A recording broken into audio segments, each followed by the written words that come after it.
Casteism. दोस्तों 14 अप्रैल 1891 को मध्य प्रदेश के एक कस्बे माहू में जन्म हुआ भारत के एक महान नेता का। नाम था भीमराव रामजी अंबेडकर।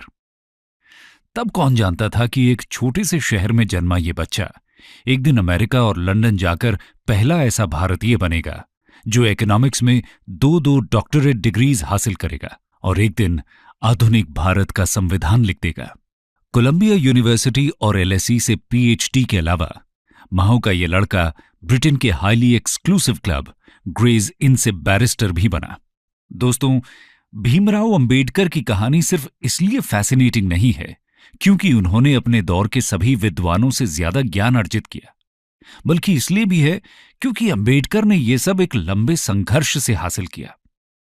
उनका जन्म महार कम्युनिटी में हुआ, एक ऐसी कम्युनिटी जिसकी गिनती हिंदू सोशल सिस्टम की एक कुरूप व्यवस्था के तहत अनटचेबल्स या अछूतों में होती थी। व्यवस्था का नाम जाति व्यवस्था या कास्ट सिस्टम। जी हां, हमारे संविधान निर्माता भीमराव अंबेडकर एक ऐसी व्यवस्था का शिकार बने जिसने उनके जैसे लाखों करोड़ों लोगों का भविष्य जन्म से ही तय करने की ठान ली थी। अंबेडकर की कहानी इसलिए प्रेरणादायक है क्योंकि जाति व्यवस्था में जिन कम्युनिटीज को अछूत डिक्लेयर किया गया उन्हें ज्ञान अर्जित करने की इजाजत नहीं थी। Doctor Baba Saheb Ambedkar writing and speeches में अंबेडकर लिखते हैं कि हिंदू लॉ गिवर मनु ने शूद्रस को वेदा पढ़ने या सुनने से प्रोहिबिट कर रखा था। अंबेडकर कहते हैं कि गौतम धर्म सूत्र में तो शूद्र द्वारा वेदास को सुनने या रिसाइट करने पर कान में पिघला हुआ सीसा डालने या जीभ काटने जैसे एक्सट्रीम प्रिस्क्रिप्शंस भी थे। ऐसी एक्सट्रीम व्यवस्था से लड़ते हुए अंबेडकर ने न सिर्फ खुद को एजुकेट किया बल्कि उन्होंने लाखों वंचितों और पिछड़ों को एजुकेट करने और जाति व्यवस्था को जड़ से उखाड़ने के लिए लंबा संघर्ष भी किया। अपने इसी संघर्ष के चलते वो लाखों करोड़ों उत्पीड़ित समाज के लोगों के लिए भीमराव अंबेडकर से बाबा साहेब अंबेडकर बने। आज की हमारी कहानी उसी व्यवस्था की है जिसके खिलाफ संघर्ष में बाबा साहेब ने अपना पूरा जीवन लगा दिया। वो व्यवस्था जिसने करोड़ों दलितों और वंचितों को आज भी अपने बंधन में जकड़ रखा है। आज के वीडियो में हम जातिवाद का पोस्टमार्टम करते हुए उसकी जड़ों तक जाएंगे और जानेंगे कि कैसे जिस व्यवस्था को दशकों पहले खत्म हो जाना चाहिए था वो आजादी के 75 साल बाद भी हमारे समाज में किसी न किसी रूप में मौजूद है। साथ में जातिवाद के एवोल्यूशन पर नजर डालते हुए हम ये भी देखेंगे कि वो कौन से फैक्टर्स थे जिन्होंने कास्टिज्म और अनटचेबिलिटी को चैलेंज करते हुए हिंदू सोशल सिस्टम में बदलाव किए।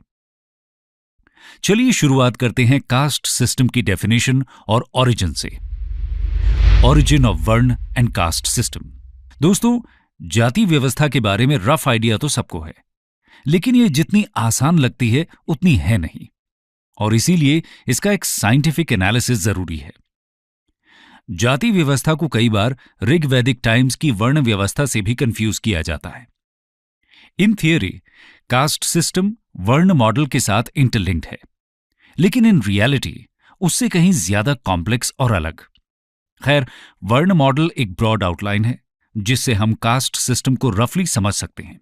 वर्ण हिंदू सोसाइटी को 4 ऑर्डर्स में डिवाइड करता है, जिसमें ट्रेडिशनल प्रीस्ट्स और स्कॉलर्स यानी ब्राह्मण हायरार्की में सबसे ऊपर रखे गए, फिर वॉरियर ग्रुप यानी क्षत्रिय, उसके बाद मर्चेंट्स और ट्रेडर्स यानी वैश्य, और सबसे आखिर में पेजेंट, लेबरर्स और हायर वर्णास के सर्वेंट्स या फिर शूद्र।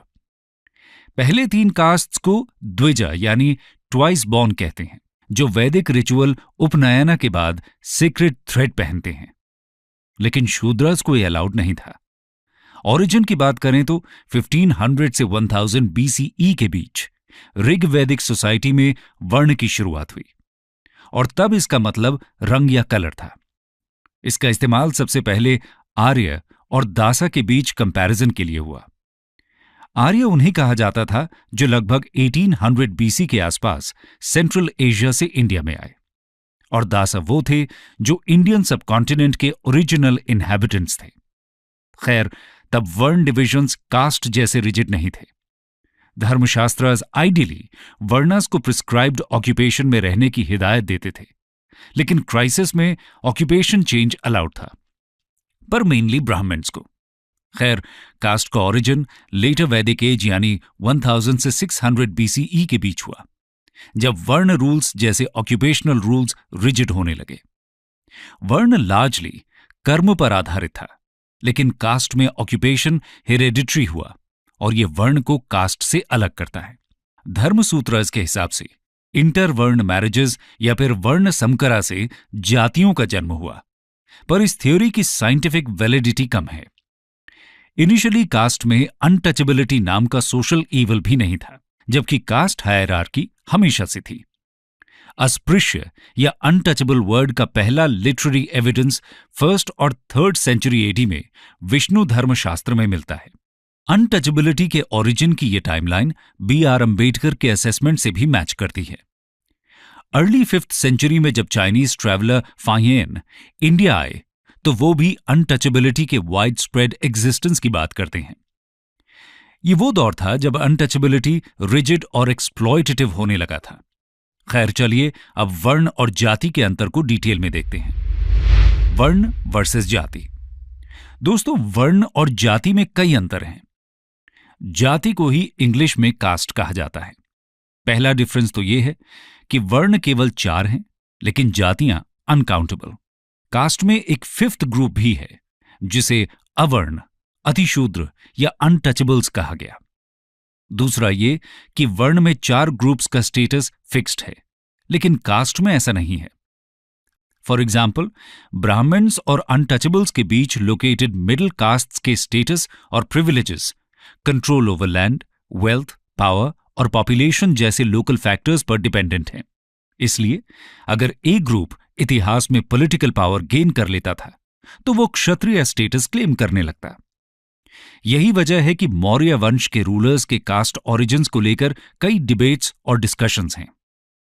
डेमोक्रेसी के चलते आज कई जगहों में ज्यादा पॉपुलेशन वाले कास्ट्स ऊपर के वर्णा से ज्यादा वेल ऑफ और पावरफुल हैं, जिन्हें सोशियोलॉजिस्ट्स डोमिनेंट कास्ट कहते हैं।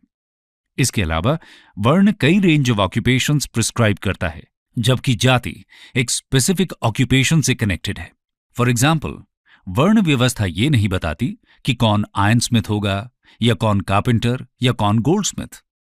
ये डिटेल्ड डिवीजन केवल कास्ट में है और इसलिए मल्टीपल ऑक्यूपेशंस करने वाले कास्ट्स एक ही वर्ण में हो सकते हैं। इसके अलावा वर्णास में ऑक्यूपेशन, एंडोगैमी और कॉमेंसैलिटी के रूल्स में लेस रिजिडिटी है देन कास्ट। खैर, कास्ट सिस्टम समाज की हर एक्टिविटी को रेगुलेट करने की कोशिश में ऑक्यूपेशन से लेकर किसके हाथ से पानी लेना है सब प्रिस्क्राइब करता है। इतना डीपली लोगों को कंट्रोल करने की कोशिश शायद ही किसी सोशल सिस्टम में हुई और इसीलिए कास्ट यूनिक है। यही रिजिड रूल्स जाति व्यवस्था के दामन या एक्सप्लॉयटेशंस का कारण भी हैं। तो चलिए समझते हैं जाति के एसेंशियल फीचर्स को। Features of cast system. दोस्तों, कास्ट का सबसे पहला फीचर है क्लोज्ड मेंबरशिप, यानी एक ब्राह्मण हमेशा ब्राह्मण ही रहेगा और एक शूद्र हमेशा शूद्र। शूद्र कितनी भी एजुकेशन या वेल्थ कमा ले, कास्ट सिस्टम में स्टेटस इंप्रूवमेंट इम्पॉसिबल है। अगला फीचर है एंडोगैमी। मेंबरशिप की एक्सक्लूसिविटी के लिए इंटरकास्ट मैरिज प्रोहिबिटेड है। अगला फीचर है डिफरेंशियल पनिशमेंट्स, यानी पनिशमेंट्स के रूल्स हर कास्ट के लिए अलग हैं। फॉर एग्जाम्पल, अंबेडकर कहते हैं कि अगर शूद्र अपर कास्ट वुमन के साथ अडल्ट्री करता है तो मनु उसे मृत्यु दंड प्रिस्क्राइब करते हैं, लेकिन यह बाकी कास्ट पर एप्लीकेबल नहीं है। अगला feature rigid division of labour और hierarchy in occupation. Occupation birth से डिसाइड होता है और ऑक्यूपेशंस में भी हायर स्टेटस और लोअर स्टेटस होता है। जैसे स्वीपिंग को हायर कास्ट्स पोल्यूटिंग मानते थे।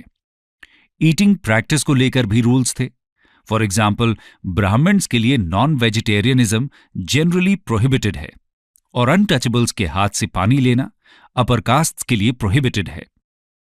सोशियोलॉजिस्ट्स कहते हैं कि सदियों की प्रैक्टिस से कास्ट एक इंडॉक्ट्रिनेटेड आइडियोलॉजी बनकर इंडियन सोसाइटी में घुस गया, जिसने कास्ट को आज तक जिंदा रखा है। इसी आइडियोलॉजी के चलते हर कास्ट अपनी एक्सक्लूसिविटी मेंटेन करती रही और सिस्टम पर बिलीव करती रही, बावजूद इसके कि कुछ कास्ट को इससे फायदा हुआ और कुछ के लिए यह जानलेवा साबित हुआ। कास्ट के मेंटेनेंस में कई इनफॉर्मल बॉडीज जैसे कास्ट पंचायत्स भी इन्वॉल्व रहीं, जो कुछ सोसाइटीज में इतने वायलेंट हैं कि रूल ब्रेकर्स को डेथ सेंटेंस ही दे देते हैं। खैर, अब बात करेंगे कास्टिज्म के सबसे खतरनाक पहलू अनटचेबिलिटी की, exploitation of Shudras and untouchables. दोस्तों, अनटचेबल्स को अर्ली टाइम्स में चंडालास जैसे नाम से जाना जाता था, जो फिफ्थ ग्रुप यानी अवर्ण का पार्ट थे। अंबेडकर उन्हें डिप्रेस्ड क्लासेस या दलित और गांधी इन्हें हरिजन्स बोलते थे। एडमिनिस्ट्रेटिव कन्वीनियंस के लिए गवर्नमेंट ऑफ इंडिया एक्ट 1935 से इन्हें शेड्यूल्ड कास्ट का दर्जा मिला।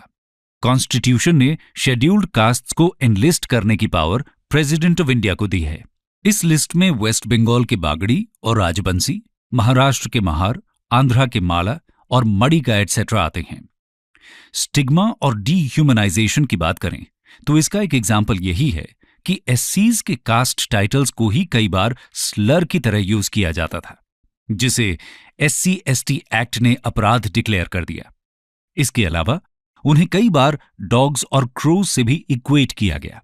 अपस्तंभ धर्मशास्त्र के हिसाब से अगर कोई हायर कास्ट चांडाल से कांटेक्ट में आए, बात करे या देखे भी, तो उसे इमीडिएटली नहाकर, ब्राह्मण से बात करके और सन, मून और स्टार्स को देखकर खुद को प्योरीफाई करना चाहिए।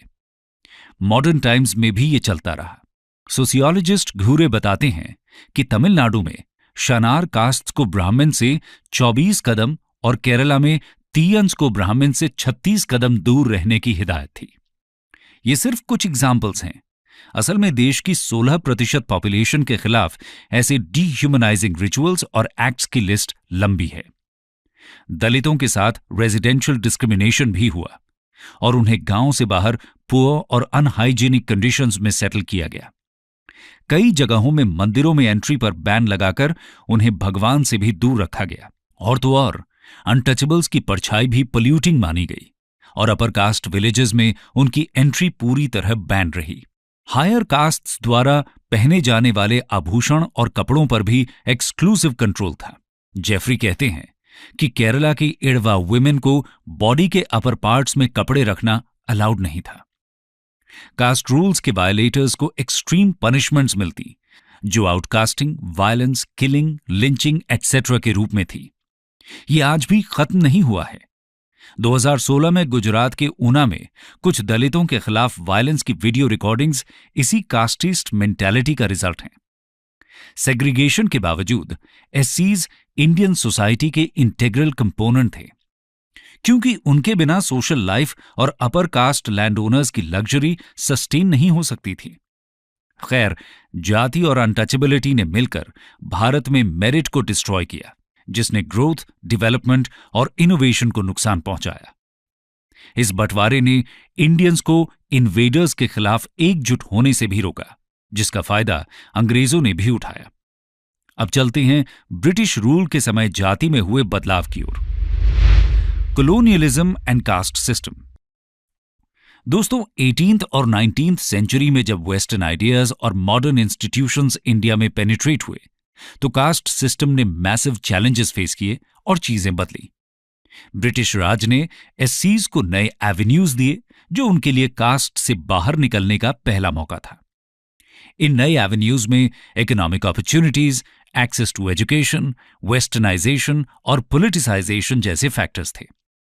कॉलोनियलिज्म के साथ भारत में एंट्री हुई रेलवेज और इंडस्ट्रीज की, और बॉम्बे, कैलकाटा, मद्रास जैसे शहर एक्सपैंड हुए। इन सिटीज में नए जॉब्स की डिमांड बढ़ी।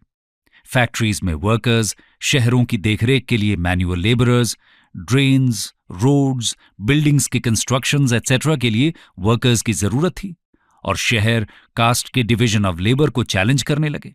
विलेजेस में अपर कास्ट लैंड ओनर्स के दमन से तंग आ चुके ओप्रेस्ड कास्ट्स प्रगति की उम्मीद में शहरों में गए और नई जॉब्स में शामिल हुए। कॉलोनियलिज्म ने मॉडर्न इंस्टीट्यूशंस की मदद से भी कई कास्ट ग्रुप्स की कंडीशंस को इंप्रूव किया। फॉर एग्जाम्पल, ब्रिटिश आर्मी में महार कम्युनिटी को जगह मिली। तमिलनाडु के नादर्स पहले टॉडी टैपिंग में थे, जिसे पोल्यूटिंग माना जाता था, लेकिन ब्रिटिश रूल में कई नादर्स टॉडी ट्रेड में घुसे और मिडलमैन और मनी लेंडर्स बनकर उन्होंने अपना सोशल स्टेटस चेंज किया। इक्वालिटी पर बेस्ड मॉडर्न लीगल सिस्टम ने भी कास्ट को चैलेंज किया, जिसका इस्तेमाल लोअर कास्ट लीडर्स ने बढ़ चढ़कर किया। लेकिन सिचुएशन कॉम्प्लेक्स थी। एक तरफ ओप्रेस्ड कास्ट्स के लिए शहर उम्मीद लेकर आया, लेकिन वहां भी उन्हें ऐसे ही जॉब्स मिले जिन्हें लेकर स्टिग्मा बरकरार रहा। इसलिए इकोनॉमिक अपॉर्चुनिटीज बढ़ी, लेकिन स्टेटस इंप्रूवमेंट सिर्फ कुछ ही का हुआ। कुछ शेड्यूल्ड कास्ट्स जो कॉटेज इंडस्ट्रीज, वीविंग और टैनिंग में थे, वो तो मैनचेस्टर की चीप मशीन मेड क्लोथ्स के चलते बर्बाद हो गए। खैर, मॉडर्न एजुकेशन के चलते कई सोशल रिफॉर्मर्स ने कास्ट और छुआछूत के खिलाफ लोगों को जागृत किया और ओप्रेस्ड कास्ट्स को एजुकेट किया। इस एजुकेशन के चलते ही सोशल रिफॉर्म मूवमेंट्स का उदय हुआ, जिसे हम आगे देखेंगे। सोशल रिफॉर्म्स और एंटी कास्ट स्ट्रगल। दोस्तों, भारत में कास्ट पर सबसे पहले अटैक्स रिलीजियस रिफॉर्म से हुए, जो एंशिएंट टाइम्स तक ट्रेस किए जाते हैं। बुद्धिज्म और जैनिज्म से लेकर हिंदुइज्म के भक्ति मूवमेंट तक सबने इक्वालिटी को प्रीच किया। संत रामानुज से लेकर निम्बार्काचार्य, चैतन्य महाप्रभु, कबीर इत्यादि का रोल इसमें इमेंस रहा है। पर कास्ट सिस्टम को सबसे बड़ा झटका 19वीं सेंचुरी में लगा। फ्रेंच रेवोल्यूशन हो चुका था और लिबर्टी, इक्वालिटी और फ्रेटर्निटी के आइडियाज पूरे विश्व में प्रचलित हो रहे थे। इंडियंस भी इससे अछूते नहीं थे। कई इंडियन लीडर्स और स्कॉलर्स मॉडर्न आइडियाज से प्रेरणा लेकर अनटचेबिलिटी और चाइल्ड मैरिज जैसे सोशल इवल्स पर अटैक करने लगे। अर्ली रिफॉर्मर्स में ब्राह्मो समाज के राजा राम मोहन रॉय और महाराष्ट्र में प्रार्थना समाज और परमहंस मंडली एटसेट्रा इंपॉर्टेंट थे। Early leaders largely upper caste से थे, लेकिन सेकेंड हाफ ऑफ द 19वीं सेंचुरी तक मॉडर्न एजुकेशन नॉन ब्राह्मण्स तक पहुंची और तब उन्होंने एंटी कास्ट मूवमेंट्स को लीड किया। अर्ली 19वीं सेंचुरी में सेंट्रल इंडिया में सतनामी मूवमेंट के तहत गुरु घासीदास ने लेदर वर्कर्स और 1860s में बंगाल में हरिदास ठाकुर ने मटुआ सेक्ट के तहत चांडाला कल्टीवेटर्स के अपलिफ्टमेंट पर काम किया। लेट 19वीं सेंचुरी में केरला में एडवाज कास्ट के श्री नारायण गुरु भी कास्ट के खिलाफ जंग छेड़ चुके थे, जहां उन्होंने one cast, one religion, one God for human kind का नारा दिया। इन सभी ने लोअर कास्ट को कास्ट ऑपरेशन के खिलाफ बोलने का सेल्फ कॉन्फिडेंस दिया। ओप्रेस्ड कास्ट लीडर्स में सबसे ज्यादा इन्फ्लुएंशियल और वोकल शायद ज्योतिराव फूले थे। उन्होंने ब्राह्मण्स के डोमिनेंस को चैलेंज करने के लिए उन्हें आउटसाइडर डिक्लेयर कर दिया और ओप्रेस्ड कास्ट को इंडिया का ओरिजिनल इनहैबिटेंट बताया। फूले ने कहा कि इंडिया के बाहर से आए अपर कास्ट्स ने इंडिया के ओरिजिनल लोगों को ऑप्रेस कर अपना दबदबा कायम किया है और इसीलिए अगर अपर कास्ट्स इक्वालिटी को नहीं मानते तो भारत की धरती पर उनका कोई अधिकार नहीं है। फूले ने अपनी किताब गुलामगिरी में ओप्रेस्ड कास्ट्स की तुलना अमेरिकन स्लेवरी से की और जातिवाद के खिलाफ सत्यशोधक समाज की स्थापना की। फूले का इंपॉर्टेंस इसलिए भी है क्योंकि वो 20वीं सदी के कुछ महान एंटी कास्ट लीडर्स जैसे अंबेडकर और पेरियार के प्रेरणा स्रोत भी थे। 1925 में साउथ इंडिया में पेरियार ने कास्ट के खिलाफ सेल्फ रिस्पेक्ट मूवमेंट लॉन्च किया। इसके तहत पेरियार ने इंटरकास्ट मैरिज और बिना ब्राह्मण प्रीस्ट के मैरिजेस को नॉर्मलाइज कर साउथ इंडिया में ब्राह्मण मोनोपोली को कमजोर किया। इसके अलावा साउथ में टेम्पल एंट्री मूवमेंट भी पावरफुल हुआ, जो 19वीं सेंचुरी में अरुविपुरम मूवमेंट और 20वीं सदी के वाइकोम सत्याग्रह और गुरुवयूर सत्याग्रह के रूप में दिखा। आंद्रे बेत्ते के मुताबिक एंटी कास्ट मूवमेंट में पॉलिटिकल स्ट्रगल की शुरुआत सबसे पहले 1916 में तमिलनाडु में जस्टिस पार्टी से हुई, जिसने सिविल सर्विसेज में ब्राह्मण मोनोपोली को काउंटर करने के लिए रिजर्वेशन इंट्रोड्यूस किया। नेशनल लेवल पर महात्मा गांधी ने 1932 में हरिजन सेवक संघ की स्थापना कर अनटचेबिलिटी को अटैक किया और दलित अपलिफ्टमेंट पर जोर दिया। इसी दौर में अंबेडकर का भी राइज हुआ, लेकिन गांधी और अंबेडकर के बीच डिस्प्यूट्स थे। अंबेडकर कास्ट के कंप्लीट इरेडिकेशन की बात करते थे, लेकिन गांधी का फोकस सिर्फ अनटचेबिलिटी पर था। अंबेडकर चाहते थे कि दलित्स को सेपरेट इलेक्टोरेट मिले ताकि दलित खुद अपनी आवाज पॉलिटिकल प्लेटफॉर्म्स में उठा सकें, लेकिन गांधी को लगता था कि यह हिंदूज को डिवाइड करेगा। इसलिए जब 1932 में British prime minister Ramsay MacDonald ने दलितों के सेपरेट इलेक्टोरेट की बात की तो गांधी फास्ट पर बैठ गए। कॉम्प्रोमाइज के तहत पूना पैक्ट साइन हुआ और सेपरेट इलेक्टोरेट की जगह रिजर्वेशन आया, जो आज भी जारी है। अब समझते हैं इंडिपेंडेंस के बाद के कास्ट सिस्टम को। Caste and casteism in post independent India. दोस्तों, आजाद भारत ने policy of protective discrimination adopt किया ताकि ऐतिहासिक अन्याय सहने वाले समाज को सब्सटेंटिव न्याय मिले। संविधान निर्माता जानते थे कि एक अनइक्वल सोसाइटी में फॉर्मल इक्वालिटी इनइक्वालिटी को और बढ़ावा देगी। यानी कि भले ही संविधान ने कंपेटिटिव एग्जाम्स के लिए हर कास्ट को इक्वल अपॉर्चुनिटी दे दी हो, लेकिन रियल सेंस में इक्वालिटी तब तक नहीं होगी जब तक उस कंपटीशन में बैठने वालों का सोशो इकोनॉमिक कंडीशन सिमिलर न हो। हजारों सालों से ऑपरेशन झेल रही जाति के लोगों को अगर प्रिविलेज्ड हाई कास्ट के लोगों के साथ एग्जाम में बिठा दिया जाए तो ये ट्रू सेंस में इक्वल कंपटीशन नहीं है। इसके अलावा खुद भी जाति व्यवस्था को झेल चुका एक ओप्रेस्ड कास्ट नेता ओप्रेस्ड कास्ट्स के हिसाब से बेटर डिसीजन ले सके, इसके लिए पॉलिटिक्स में भी रिप्रेजेंटेशन जरूरी था। इसलिए एससीज के लिए लेजिस्लेचर, गवर्नमेंट जॉब्स और एजुकेशन इंस्टीट्यूशंस में रिजर्वेशन की व्यवस्था हुई। 15% सेंट्रल सर्विसेज में और 14% पार्लियामेंट में। अनटचेबिलिटी का एबोलिशन हुआ और एससीज को पब्लिक प्लेसेस जैसे shops, hotels, wells, tanks, bathing ghats, roads etcetera में फ्री एंट्री मिली। 5 ईयर प्लान्स में भी एक स्पेसिफिक कंपोनेंट बना जो इन कम्युनिटीज के वेलफेयर पर स्पेशल ध्यान देता था। पॉलिटिकल स्ट्रगल को कंटिन्यू रखने के लिए बाबा साहेब अंबेडकर के बेटे यशवंत अंबेडकर और एन शिवराज के नेतृत्व में रिपब्लिकन पार्टी ऑफ इंडिया को 1957 में बनाया गया। इसका मेन पर्पस एससी सबकास्ट को यूनाइट कर पॉलिटिकल पावर गेन करना था, लेकिन इंटरनल डिफरेंसेस के चलते पार्टी स्प्लिट हुई और आरपीआई के डिसइल्यूजन लीडर्स ने 1970s में दलित पैंथर्स बनाकर पॉलिटिकल मूवमेंट को एक्सपैंड किया। नॉर्थ इंडिया में दलित लीडर कांशीराम का उदय हुआ, जिन्होंने बहुजन्स यानी दलित्स और बाकी के बैकवर्ड कास्ट्स को यूनाइट किया।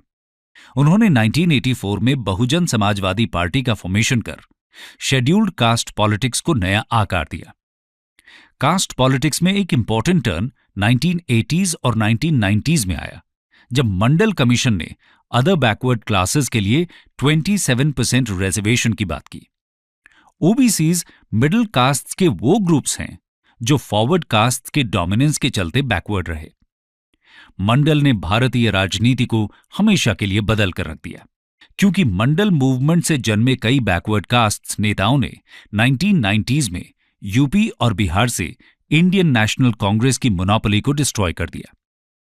1990s के बाद लगभग 24 साल तक इनके बिना नेशनल गवर्नमेंट बन पाना किसी पार्टी के लिए मुमकिन नहीं था। सोशियोलॉजिस्ट्स कहते हैं कि भले ही जाति व्यवस्था पिछले 200 सालों में कमजोर हुई, लेकिन caste as an identity democratic politics के चलते स्ट्रेंथन हुई है, जिसका असर कास्ट बेस्ड वोटिंग बिहेवियर में दिखता है। कुछ सोशियोलॉजिस्ट ये भी कहते हैं कि भले ही दलित और बैकवर्ड कास्ट मूवमेंट्स ने ओप्रेस्ड कास्ट्स को एम्पावर किया, लेकिन जातिवादी आइडियोलॉजी पूरी तरह से खत्म नहीं हुई है। शायद यही वजह है कि आए दिन हम दलितों के खिलाफ वायलेंस, ऑनर किलिंग्स एटसेट्रा की खबरें सुनते हैं और एनसीआरबी की रिपोर्ट कास्ट बेस्ड वायलेंस में राइज की ओर इशारा करती है। ऊना वायलेंस से लेकर हाथरस रेप केस तक कास्ट बेस्ड ऑपरेशन चर्चा में रहे। यूनिवर्सिटीज में भी अनटचेबिलिटी मॉडिफाइड फॉर्म्स में दिखती है। 2016 में हैदराबाद यूनिवर्सिटी में रोहित वेमुला के सुसाइड ने इंस्टीट्यूशनलाइज्ड कास्टिज्म पर डिबेट शुरू किए। इंटरकास्ट मैरिज जैसी प्रैक्टिसेस आज भी टैबू हैं। अर्बन सेंटर्स में भी कास्टिज्म खत्म नहीं हुआ है। मैनुअल स्कैवेंजिंग पर 2013 में लगे बैन के बावजूद आज भी न्यूज रिपोर्ट्स मैनुअल स्कैवेंजिंग के एग्जिस्टेंस की बात करती हैं। एससीज 16% पॉपुलेशन के बावजूद केवल 9% एग्रीकल्चरल लैंड ओन करते हैं, जबकि 22% फॉरवर्ड कास्ट्स लगभग 41% लैंड ओन करते हैं। प्राइवेट सेक्टर एक ऐसी अपॉर्चुनिटी बन के आया था जिनसे उम्मीद थी कि वो रिक्रूटमेंट्स कास्ट बायसेस की जगह मेरिट के बेस पर करेंगे। लेकिन Indian institute of Dalit studies के खालिद खान कहते हैं कि कॉर्पोरेट के नेटवर्किंग और रेफरेंसिंग के चलते वहां भी ओप्रेस्ड कास्ट काफी कम हैं। इकोनॉमिस्ट सुखदेव थोराट कहते हैं कि प्राइवेट सेक्टर में एक college educated lower caste job applicant higher caste के कंपैरिजन में फार लेस सक्सेसफुल हैं। दोस्तों, ये फैक्ट्स बताते हैं कि पिछले 200 सालों में कास्ट सिस्टम चेंज तो हुआ, लेकिन उसके रेमिनेंट्स आज भी हैं। यानी कास्टिज्म के खिलाफ लड़ाई खत्म नहीं हुई है। एक बेहतर समाज की संकल्पना को साकार करने के लिए जरूरी है कि ये आउटडेटेड व्यवस्था जल्द से जल्द इरेडिकेट हो, ताकि हम इंक्लूसिव ग्रोथ, इनोवेशन और डेवलपमेंट की तरफ बढ़ें, जहां सब इक्वालिटी ऑफ अपॉर्चुनिटी और अपने अधिकारों को रियल सेंस में एंजॉय कर सकें।